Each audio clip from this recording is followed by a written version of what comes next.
দুর্ভাগ্যবশত এই সিংহটার চিকিৎসা যদি না হয় তাহলে ও মারা যেতে পারে। আর এটা হলো হাজারটা প্রাণীর মধ্যে প্রথম যাকে আমরা এই ভিডিওতে বাঁচাতে চলেছি। দেখা যাক কিভাবে। আমরা হেলিকপ্টার থেকে স্নাইপার দিয়ে জিরাফদের ভ্যাকসিনেট করব। আমরা সব জিরাফদের ভ্যাকসিনেট করে তবেই এখান থেকে যাব। আমরা সিংহদের উদ্ধার করব একটা জু থেকে যেটা প্রায় ধ্বংস হয়ে গেছে। একে অপরের সাথে যুদ্ধ করে মারা যাবার আগেই রাইনোদের আলাদা করব, যেটা এই রাইনোর আয়ু অনেক বছর বাড়িয়ে দেবে। এবং এরকমই আরো অনেক অবিশ্বাস্য রেস্কিউ যার শুরু হচ্ছে একটা সার্জারি দিয়ে যাই সিংহটার জীবন বাঁচাবে। এ হলো ডক্টর অ্যালেক্স। আমরা এখন কি করতে চলেছি? এই সিংহের টুথ ইনফেকশন আছে যেটা ওর জন্য খুব ক্ষতিকারক, তাই জন্য ওর টুথ ক্যানেল করতে হবে ওর প্রাণ বাঁচানোর জন্য। এই সার্জারিতে দাঁতের ইনফেকশন সারিয়ে ওর জীবন বাঁচানোর চেষ্টা করা হবে। ওর ঠোঁটটা একটু ধরবে তুমি এইভাবে। ও মাই গড, দেখো ওর দাঁতের তো খুবই খারাপ অবস্থা। আর যদি এই ইনফেকশনের চিকিৎসা না করা হয় তাহলে আস্তে আস্তে এই ইনফেকশন ওর হার্টের ক্ষতি করে একদম দেবে। ঠিক। আচ্ছা, ও যদি জেগে যায় তাহলে কি হবে? ও আমার আঙুল কামড়ে দিতে পারে। ও, আর আমার আঙুলটাও। হ্যাঁ, হয়ে গেছে, ও একদম ঠিক আছে। চলো ওকে মুক্ত করো। এখন সিংহটা সুস্থ আর স্বাভাবিক। এখনো এরকম 999টা প্রাণীর জীবন বাঁচানো বাকি। আমাদের পরের মিশন হলো কিছু রাইনোর জীবন বাঁচানো। এই বিশাল জায়গায় আমরা ওদেরকে খুঁজে বার করে ট্র্যাঙ্কুলাইজ করব আর ওদের স্থানান্তর করব। আমরা এখন রাইনোদের খুঁজে বেড়াচ্ছি।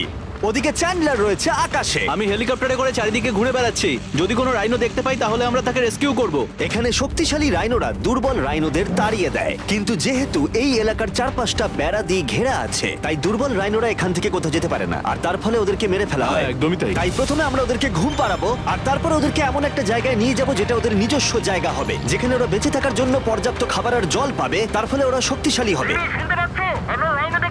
চলো আমরা কি ওখানে রেস্কিউ করি? ঠিক আছে, ও রাইনো দেখতে পেয়েছে। চলো চলো চলো। তো আমার কাছে ট্র্যাঙ্কুলাইজার গান আছে। আমি এটা মেরে ওকে ঘুম পাড়িয়ে দেবো যাতে আমরা ওকে সুরক্ষিতভাবে ধরতে পারি। আমরা পেরেছি। চ্যান্ডলার রাইনোকে হিট করেছে। চলো চলো। একটা রাইনো ঘুমিয়ে পড়েছে, পরেরটা দেখি। Chandler, good shot. প্রথমেই আমরা ওর অ্যান্টি পোচিং কলারটা খুলে নেব, আর সেটা এইভাবে হবে। এই কলারটা রাইনোর স্পিড ট্র্যাক করে, আর এর ফলে ও স্থানীয় জায়গাতেই থেকে যায়। যদি হঠাৎ রাইনো খোলামেলা জায়গায় দৌড়তে শুরু করে যখন চারপাশে কোনো প্রাণী নেই, তখন আমরা জানি শিকারীরা ওকে মারার চেষ্টা করতে পারে। আমরা চেষ্টা করব যাতে এই রাইনোদের আয়ু অনেকটাই বেড়ে যায়, কারণ ওদের সংখ্যা খুব একটা বেশি নয় পৃথিবীতে। হ্যাঁ, তোমাকে অনেক ধন্যবাদ, এটাই আমার বলার ছিল। তাহলে এটা হলো একটা মাইক্রোচিপ যেটা আমরা ওর শিংয়ের ভেতরে ঢুকিয়ে দেব, তারপর সেটা আঠা দিয়ে আটকে দেব। এবার যদি কোনো শিকারী ওকে বেআইনি ভাবে মারার চেষ্টা করে তাহলে কালোবাজারে ওর শিং বিক্রি করার সময় আমরা ট্রেস করে ওদেরকে ধরতেও পারবো। এবার এই রাইনোকে এমন একটা জায়গায় নিয়ে যাওয়া যাক যেখানে বড় রাইনো একে মারতে পারবে না। আমি জানি এটা দেখে বড় অদ্ভুত লাগছে, কিন্তু এটা এই রাইনোর আয়ু অনেকটাই বাড়িয়ে দেবে। চলো ওকে ভেতরে ঢোকাও, এটা তোমার ভালোর জন্যই। ভিতরে ঢোকো। আমরা এমন একটা সুরক্ষিত জায়গায় এখন রয়েছি যেখানে এই রাইনোকে কেউ তাড়াবে না আর মেরেও দেবে না। ঠিক আছে, আমরা এখন থেকে ওকে হিপো বলে ডাকবো। হিপো? ও তো রাইনো। হ্যাঁ, কিন্তু ওর নাম হিপো। ওকে আমি ডাকবো হিপো দ্য রাইনো। ঠিক আছে। ঠিক আছে, হিপো দ্য রাইনো, তোমার জীবন ভালো কাটুক। আমাদের এখনো অনেক প্রাণীদের জীবন বাঁচাতে হবে। আর অন্যদিকে আমার বন্ধুরা যখন দুটো ছোট রাইনোর জীবন বাঁচালো, তখন এদিকে আমরা নজর দিলাম একটু লম্বা প্রাণীর দিকে, জিরাফস। নাও ভ্যাকসিন। আমরা ওদেরকে ভ্যাকসিন শুট করলাম। দারুণ। রাইনোদের ট্র্যাঙ্কুলাইজ একটু আলাদা ছিল, কারণ এই হাই পাওয়ার্ড এয়ার রাইফেলগুলো এই জিরাফের শরীরে একটা বড় সিরিঞ্জ ঢুকিয়ে দেয় যেটাতে রয়েছে জীবন বাঁচানোর ওষুধ। তোমাদের ভ্যাকসিন এনজয় করো, দিন তোমাদের ভালো কাটুক। ওরা পালাচ্ছে কেন? আমরা তো ওদের জীবন বাঁচাচ্ছি। এই গোটা ভিডিওতে আমরা হাজারেরও বেশি প্রাণীদের জীবন বাঁচাবো, কিন্তু আমার মনে হয় জিরাফদের এটা কেউ বলেনি, কারণ ওরা এটাকে আরো কঠিন করে তুলছিল। জিরাফ, আমি তোমাকে ভ্যাকসিনেট করার চেষ্টা করছি। এটা তোমার জন্য ভালো, সত্যি বলছি জিরাফ, ভ্যাকসিনটা নিয়ে নাও। আরে ও তো অনেকটা দূরে চলে গেল। মনে হচ্ছে আমাদের ট্যাকটিক্স এবার বদলাতে হবে। যেহেতু এই অঞ্চলটা আয়তনে বিশাল, তাই এটাই হলো সবচেয়ে সহজ পথ যাতে ওরা ভ্যাকসিনেট হয়। যদি ওখানে জিরাফদের কোনো কঠিন অসুখ হয় তাহলে কি ওরা মারা যেতে পারে? হ্যাঁ, 100% ওরা মরে যাবে। তাই নাকি? ও মাই গড, চলো আরো জিরাফের প্রাণ বাঁচানো যাক। ওই দেখো, ওখানে আরেকটা রয়েছে। আর সব জিরাফদের ভ্যাকসিনেট না করে আমরা এখান থেকে যাব না। যদিও এখানে বাতাস অনেকটা বড় প্রতিবন্ধকতা। তুমি এখন ওষুধ পেয়ে গেছো, ভালো থেকো। আমি আরো সাহায্য চাইলাম যাতে যতটা বেশি সম্ভব প্রাণীদের আমরা বাঁচাতে পারি।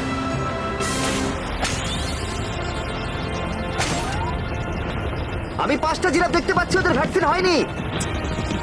আর 4টে জিরাফের ভ্যাকসিন বাকি। 3টে জিরাফের বাকি। ইয়ে! শেষের জন্য একদম সামনে আছে। দেখো, 5 জনকে দেওয়া হয়ে গেল। আমরা ওদেরকে শুট করছি, যদিও আমরা ওদেরকে মারছি না, ওদের জীবন বাঁচাচ্ছি। ঠিক জায়গায় লেগেছে। যখন আমরা ওখান থেকে বেরোলাম তখন প্রায় 70টা জিরাফের ভ্যাকসিনেশন হয়ে গেছে।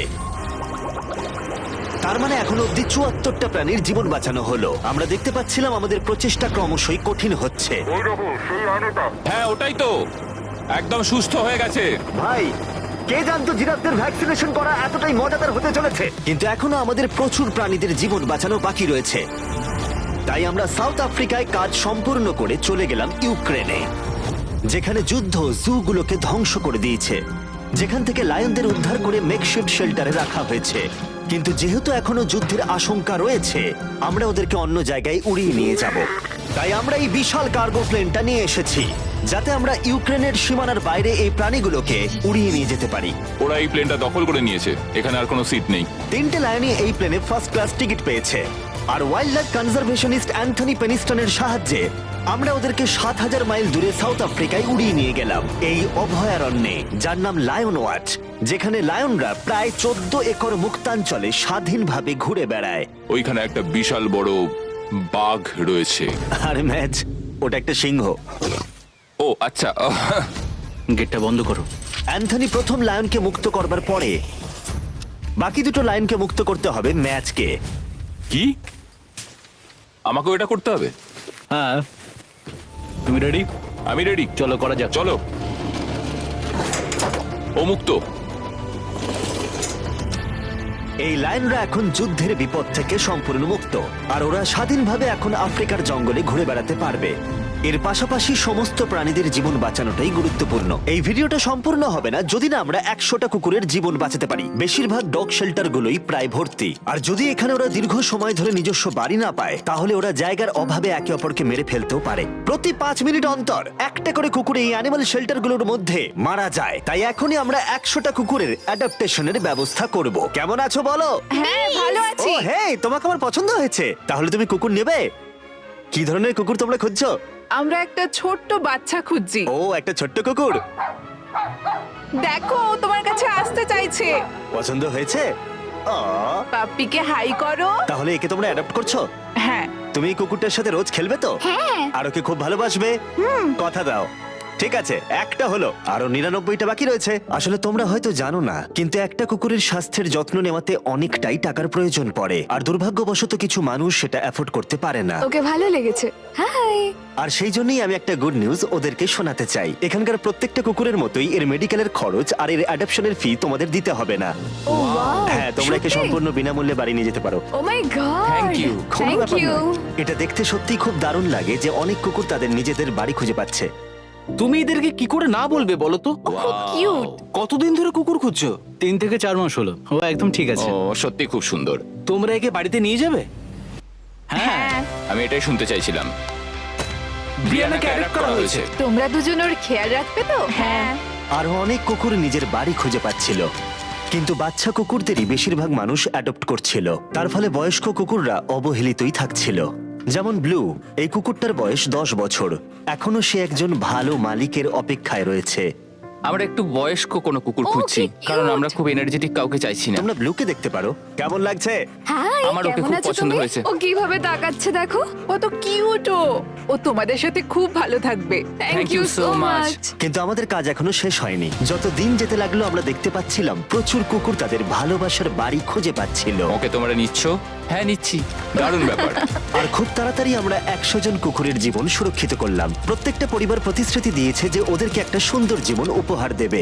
এরপরে আমরা এক্সোটিক মিনিয়েচার হর্সদের জীবন সুরক্ষিত করলাম, কারণ এই সমস্ত ছোট ঘোড়াদের নিলামে বিক্রি করা হয় এদের মাংস খাবার জন্য। আর আমি দুঃখিত, কিন্তু এই সমস্ত মিষ্টি প্রাণীদের আর আমি এভাবে মরতে দেব না, তাই আমি এদেরকে কিনে নিয়েছি। আর আমরা এই প্রত্যেকটা ঘোড়াকে ওদের বাড়ি খুঁজে দেব। ও এক্সকিউজ মি, সব ঘোড়াগুলো এখানে রয়েছে। ও তোমার ও, ভালো ওরে, কে লাগছে? ভালো লেগেছে? তোমাদের আরো ঘোড়া চাই? না, আমার কাছে বাড়িতে একটা আছে। তার মানে তোমরা ঘোড়া অ্যাডপ্ট করছো এর জন্য? একদমই তাই। ও তাই নাকি? যাতে ও বড় হয়ে ঘোড়ায় চাপতে পারে। ও তোমার পছন্দ হয়েছে? খুব ভালো। একে কারোর অপছন্দ কি করে হতে পারে? আমি চাই এবার ঘোড়াগুলো নিজেরাই ডিসিশন নিক যে ওরা গাড়িতে উঠবে কিনা। দেখি একটু চেষ্টা করি।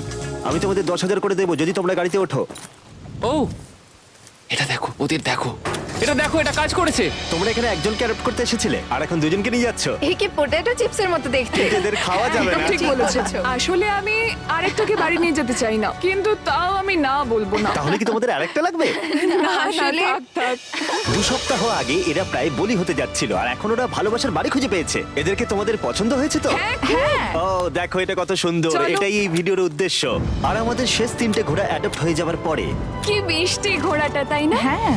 আমরা 4টে গাধাকে ওদের বাড়ি খুঁজে দিলাম যেখানে ওরা একসাথে থাকবে। আর এখন আমরা বিশ্বের সবথেকে বড় পাখিকেও ওর বাড়ি খুঁজে দেব। এখন আমরা আছি মায়ার অ্যানিমাল স্যাংচুয়ারিতে। আর আমার মনে হয় এটা ভাবতে খুব অবাক লাগবে, কারণ ও ফান্ড তৈরি করে একটা 24/7 টুইচ লাইভ স্ট্রিমের মধ্য দিয়ে, যেখানে তোমরা প্রাণীদের প্রয়োজনীয় জিনিসের জন্য ডোনেট করতে পারো। আর এই লাইভ স্ট্রিমে ডোনেট করা টাকা দিয়ে অনেক পশু পাখিদের যত্ন নেওয়া হয় আর এই বিশাল স্যাংচুয়ারির দেখভাল করা হয়, যেখানে প্রচুর বন্য প্রাণী আছে যাদের দেখভাল করার জন্য মায়া নিজের গোটা জীবনটাই উৎসর্গ করেছে। এসো, তোমরা ভেতরে এসো। ওই দেখো, ওই ওপরে মোমো বসে আছে। মোমো। মোমো তো খুব মিষ্টি। ও স্ক্রিন পছন্দ করে। তোমার কাছে ফোন থাকলে ওকে দেখাতে পারো। তোমরা শুধু আমাদের ভিডিও পছন্দ করো তাই নয়, তার সাথে বাদররা করে দেখছি। ও সত্যিই অদ্ভুত। এ হলো উইনি দা মু, এই স্যাংচুরির ফান্ড জোগাড় করতে, যেটা হলো একটা নন প্রফিট অর্গানাইজেশন। উইনি দা মু 24/7 লাইভ স্ট্রিমে সর্বদা থাকে। আর তোমরা যদি ডোনেট করো যেমনটা আমি করলাম, তাহলে এরা ওর ভালো যত্ন নেবে আর ও ভালো ভালো খাবারও পাবে। এটা খুবই ভালো যে ও একটা দারুণ উপায় পেয়েছে এই স্যাংচুরিকে দেখভাল করার জন্য। এটা কিন্তু সত্যি দারুণ। হ্যাঁ, সত্যিই দারুণ। এবার আমাদের এখানে আসার কারণটা বলি। স্টম্পি নামের এমু, কি খবর? কেমন আছো স্টম্পি? স্টম্পি এখানে গরু, ঘোড়া আর ডঙ্কিদের সাথে থাকে। আসলে আমি তোমাদেরকে বলে রাখি, স্টম্পি বিশ্বাস করে ও নিজে একজন ঘোড়া, যেটা আসলে ভালো নয়, কারণ ও ঘোড়াদের খাবার খাচ্ছে। যে কারণে আমি আর লোজ মায়ের সাথে পার্টনারশিপ করে একটা এমন স্যাংচুয়ারি তৈরি করব। এটা এখনো তৈরি হয়নি, কিন্তু তৈরি হয়ে গেলে দারুণ লাগবে। এর সাথে লোজকে আমি একটা বড় ধন্যবাদ জানাতে চাই, যার জন্য এই প্রজেক্টটা সম্ভব হয়েছে। লোজ এই কাজটা করতে শুরু করেছে বন্যায় এই এলাকাটা ক্ষতিগ্রস্ত হবার পর থেকে। আর এই বছর লোজের 10 মিলিয়ন স্কোয়ার ফিট জুড়ে কাজের একটা অংশ হলো এই স্যাংচুয়ারির অবস্থার উন্নতি ঘটানো। আমরা স্টম্পিকে কিভাবে আরো সাহায্য করব? আগে আমরা এখানটা বেড়া দিয়ে ঘিরে দেবো। আমি এর আগে কখনো বেড়া তৈরি করিনি। ঠিক আছে, প্রথমে বেড়াটাকে সোজা করতে হবে। মায়া, তুমি কি করে এত সহজে কাটছো? মায়া, তোমার সামনে আমাকে দুর্বল লাগছে। যখন এখানে কোনো প্রয়োজন পড়ে লোজ সাহায্য করতে এগিয়ে আসে, এমনকি স্টম্পির জন্য বেড়া তৈরি করতে হলে। আমরা এখানে গাছটা পুঁতবো, একটা গর্ত করো। হ্যাঁ, Yes, ma'am. এখানে। তোমাকে একটা অবলং শেপ বানাতে হবে। আর একটা প্রশ্ন, এই অবলংটা আসলে কি? হটডগের মতো। ঠিক আছে, আমি বুঝতে পেরে একদম। গেছি। ভালো করে খোঁড়ো, এটা হচ্ছে না। এটা খুব ভালো। ভালো করে মাটি বার করো, তারপর এটা পুঁততে হবে এইভাবে। আর যদি তোমরা জানতে চাও লোজ কিভাবে তার সাহায্যের হাত বাড়িয়ে দেয়, তাহলে ডেসক্রিপশনের লিংকে ক্লিক করো অথবা এখানকার ওয়েবসাইটে যাও, আর সেটা এক্ষুনি। এবার আমরা দেখবো স্টম্পির জন্য নতুন বাড়ি কেমন হতে পারে, আর ওর সাথে ওর নতুন গার্লফ্রেন্ডেরও পরিচয় করে দিই। তুমি এখন মুক্ত। তোমার নতুন বাড়ি তোমার কেমন লাগছে বলো স্টম্পি? আমি শুনেছি তোমার গাছ ভালো লাগে, তাই আমরা বেড়ার চারপাশে প্রচুর গাছ রেখেছি। হাই, তোমার কেমন লাগছে? ও ঠিক আছে, তার মানে ভালো লেগেছে। আমরা তোমার জন্য এমন একটা বাড়ি তৈরি করেছি যেখানে ঘোড়ার বিপদ শুধু নেই তাই নয়, তোমার জন্য একজন বন্ধু আছে। এই জায়গায় অনায়াসে থাকতে পারবে দুটো এমো। ওর নাম দিতে পারি? হ্যাঁ। তুমি না এভাবে না, বললে ঠিক কেন? আছে, তুমি নাম দিতেই পারো। আমরা এই এমোর নাম দিতে পারি নোলানের মা। হ্যাঁ, সত্যি হ্যাঁ ঠিক আছে, ওকে বার করো। এই নামটা ওর ভালো লাগবে। এর মানেটা কি? হ্যাঁ, এটা মানে হলো নোলানের মা। হাই। হাই নোলানের মা। ঠিক আছে, ও এখন মুক্ত। Yay! Yes! কিন্তু শেষ করার আগে আমরা এখন রয়েছি উলফ স্যাংচুয়ারিতে, যেটা মায়া তৈরি করতে চায়। তোমার চোখের কাপড় খুলে ফেলো। আর উলফ স্যাংচুয়ারি গড়ে তুলতে আমরা এখন তোমাকে দিতে চাই $50,000 ডোনেশন, যাতে তোমাদের কাজটা আরো সহজ হয়। এই বছরের শুরুতে মায়ার অ্যানিমাল স্যাংচুয়ারি টেক্সাসের বন্যায় অনেকটাই ক্ষতিগ্রস্ত হয়েছিল, আর সত্যিই এটার পুনর্গঠনের দরকার ছিল। কিন্তু লোজকে ধন্যবাদ, মায়া এখন সহজেই তার উলফ স্যাংচুয়ারি গড়ে তুলতে পারবে। এটা সত্যিই দারুণ। Thank you so much. এরপরে আমরা দুজন সি লায়ন্সের জীবন বাঁচাবো, যার শুরু হবে রকিকে দিয়ে, দুর্ভাগ্যজনকভাবে যার মাথায় বুলেট লেগেছিল। এই ভিডিওটা অ্যানিম্যাল সেভিং নিয়ে, আর আমরা রকির সমস্ত খরচের দায়িত্ব নিচ্ছি। Thank you so much. Surgery হবার পর সুস্থ হতে ওর একটু সময় লেগেছিল। এদিকে গার্ট্রিউড, ও হ্যালো, আমাদের অন্য সি লায়ন, যে মুক্ত হবার অপেক্ষায় ছিল, যে এর আগে একটা নেটে আটকে পড়ে ভয়ঙ্করভাবে আহত হয়েছিল এবং মরতে বসেছিল। চলো গাট্রিউডকে মুক্ত করি। রেডি? রেডি। ঠিক আছে, 3, 2, 1, গো! ও, ওকে দেখো কত ও খুশি। কি আনন্দিত, দেখো একবার। ও সমুদ্রের আওয়াজ শুনতে পাচ্ছে। ওকে দেখো। দেখো, ও চলে যাচ্ছে। ও সমুদ্রের দিকে চলে যাচ্ছে। কিভাবে যাচ্ছে দেখো। দারুণ! তুমি মুক্ত। তুমি মুক্ত গাট্রিউড। ইয়ে, দারুণ! এখন এখনো পর্যন্ত 800 প্রাণীদের জীবন বাঁচানো বাকি, তাই এবার আমাদের দ্রুত কাজ করতে হবে। এবার আমরা অ্যামাজন রেন ফরেস্টে কাজ করলাম, যেখানে আমরা মিঙ্গালজ অ্যান্ড স্যাংচুয়ারিতে 200 জনেরও বেশি প্রাণীকে আমরা বন্য জীবন ফিরিয়ে দিলাম। এখন আমাদের কাছে আছে একটা অ্যান্টিটার। সত্যি বলতে এখানে আমরা এরকম লুপ্তপ্রায় প্রাণীগুলোকে পাই। ও মাই গড, ও খুব ছোট্ট আর মিষ্টি। ওপরে ওঠে আস্তে আস্তে। বাই। এই প্রাণীরা ও উঠছে। হয়তো বেঁচেই থাকতো না যদি না আমাদের কাছে মিঙ্গার মতো পুনর্বাসনের জন্য স্যাংচুয়ারি থাকতো। তাহলে আমরা এখন এই টর্টয়েসটাকে ওর আসল জায়গায় ফিরিয়ে দিতে এসেছি। আর ওদেরকে মুক্ত করা হলো, কিন্তু আমাদের কাজ এখনো শেষ হয়নি, কারণ ইউএসএ তে ফিরে এসে আমরা আরো 100 জন প্রাণীর জীবন বাঁচালাম। যেমন এখানে রয়েছে wildlife critters circle of life, যেখানে 47 জন আহত এবং অসহায় প্রাণীদের চিকিৎসা করালাম, যার মধ্যে রয়েছে ব্ল্যাক উলফ, যার নাম হলো ড্রেকো। ওকে লুসিয়ানায় গুলি করা হয়েছিল। যখন ও এখানে এলো তখন দাঁড়াতেও পারছিল না, আর এখন ওকে এইভাবে দেখে আমি খুব খুশি।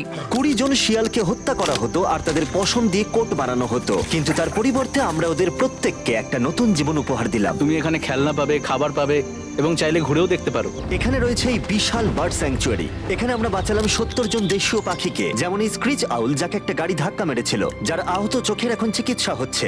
আমরা চেষ্টা করেছি যে ও যেন একটা চোখে খুব ভালোভাবে দেখতে পায়। আর সৌভাগ্যবশত প্যাঁচারা শুধুমাত্র হ্যাঁ, একটা একদম। চোখ দিয়েও সার্ভাইভ করতে পারে। আমরা 42 জন আহত এবং অবহেলিত হোয়াইট টেল ডিয়ারেরও চিকিৎসা করালাম, চলো হরিণ। যার মধ্যে এই ডিয়ার সুস্থ হয়ে উঠে আবার হাঁটতে ও খাবার খেতে শুরু করলো। জর্জিয়াতে আমরা 85 জন প্রাণীর জীবন বাঁচালাম। এই মিসিসিপি কাইট পুনরায় উঠতে সক্ষম হলো। আর নিউ ইয়র্কের টার্টল রেস্কিউ করে আমরা আলাদা আলাদা 48 জন টার্টলকে বাঁচালাম, যার মধ্যে একে আমরা সুস্থ করে আগের স্বাভাবিক জীবনে ফিরিয়ে দিলাম, যেটা হলো skate park. Wildlife critter circle of লাইফে এই ক্যাঙ্গারু, যার নাম হলো বৌডি, সে তার মাকে হারিয়েছে, তাই তার কিছু জিনিস প্রয়োজন ছিল যা তার মায়ের অভাব মেটাতে পারে। এই বোতলটা এমন ভাবে বানানো হয়েছে যাতে ও মায়ের স্পর্শ অনুভব করতে পারে। আমরা পাউচগুলো এমন ভাবে বানাই যাতে ওরা সুরক্ষিত অনুভব করে, আর এইভাবেই দেখাশোনা করা হয়। এর পাশাপাশি ওয়ার্ডল অন ইনে একটা ডাক, যার নাম মার্জারি, সে তার ঠোঁট হারিয়েছিল একটা টার্টেলের আঘাতে। আর আমরা ওকে ডক্টর চেস্টারের কাছে নিয়ে গেলাম। সে চিকিৎসা না করলে ও কখনোই সুস্থ হতে পারতো না। এছাড়া আমরা অন্য 46 জন পাখিকেও সাহায্য করলাম। এই সমস্ত স্পেশালাইজড মেডিকেল ট্রিটমেন্টস আর রিহ্যাবিলিটেশন টেকনিকের জন্য ওকে দেখো। অনেক টাকার প্রয়োজন ছিল, তাই আমরা গোটা দেশ জুড়ে 4টে আলাদা অর্গানাইজেশনকে সাহায্য করলাম, যাদের সর্বমোট 212 জন প্রাণীর সাহায্যের জন্য অর্থের প্রয়োজন ছিল। এই সমস্ত অসাধারণ প্রাণীদের দিকে ফিরে তাকালে আমরা তোমাদের ধন্যবাদ জানাতে চাই, তোমাকে ভিউয়ারদের, আমাদের এরকম একটা সুযোগ করে দেবার জন্য। আমরা 1000 জন প্রাণীর জীবন বাঁচালাম, কিন্তু আমাদের কাজ এখনো শেষ হয়নি। যদি তোমরা চাও আমরা আরো 1000 জন প্রাণীর পাশে দাঁড়াই, তাহলে এই ওয়েব